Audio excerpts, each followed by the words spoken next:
सामने जो आप ये प्रश्न देख रहे हैं ये अक्सर एग्ज़ाम में पूछ लिए जाते हैं। एक अलजेब्रा का ये बहुत ही फेमस प्रश्न है। इस तरह के प्रश्न को करने के लिए आपको बस एक चीज़ का याद रखना है, बस जैसे कि x plus 1/x is equal to a दिया हो और एक्स स्क्वायर प्लस 1/x हमसे पूछा जाता है। कुछ इस फॉर्मेट में प्रश्न रहते हैं, जैसे कि आप यहाँ पर देख सकते हैं x प्लस 1/x की वैल्यू 10 दी गई है और x square plus 1/x square की वैल्यू हमसे पूछी गई है।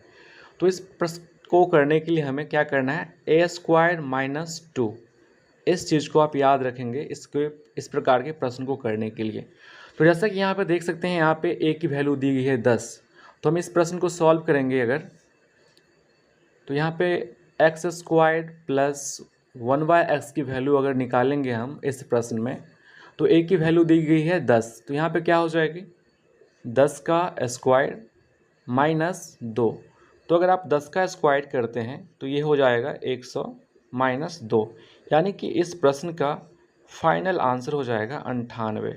आप इस प्रकार से किसी भी प्रश्न को कर सकते हैं। इसी प्रकार के एक और प्रश्न की अगर बात करूं, x प्लस 1/x की वैल्यू अगर दे दी गई है 11 और हमसे पूछा जा रहा है एक्स स्क्वायर प्लस 1/x की वैल्यू, तो आप क्या करेंगे, सबसे पहले ये a हो गया, 11 का स्क्वायर माइनस 2 कर देना है। 11 का स्क्वायर सभी को पता है 121 होता है। अगर इसमें से आप 2 घटाएंगे तो कितना हो जाएगा 119। तो कुछ इस प्रकार आप इस प्रकार के प्रश्न को बहुत ही आसानी से कर सकते हैं। तो आई होप कि ये कॉन्सेप्ट आपको समझ में आया होगा।